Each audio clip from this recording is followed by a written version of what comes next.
Аргун-Грозный – одна из наиболее оживленных трасс республики. Для сотрудников ГИБДД работы здесь всегда хватает. Только за несколько часов десятки нарушителей. По данным госавтоинспекторов, именно превышение скорости – основная причина ДТП. Сейчас выявлено 80 нарушителей, составлены материалы по превышению скорости.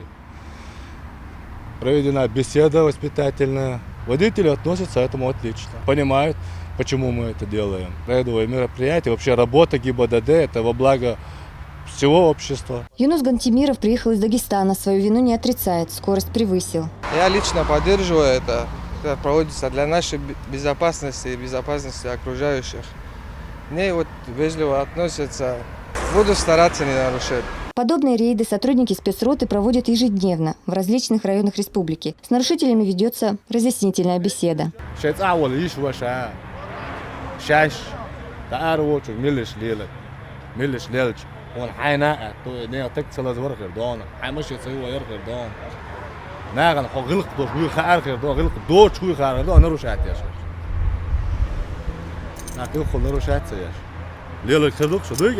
Сотрудники патрульной службы призывают водителей с пониманием относиться к проводимым рейдам. Благодаря им уровень дорожно-транспортных происшествий в республике заметно снизился. Лариса Джибраилова, Адам Чайкуев, Изельмхат Закаев. Новости.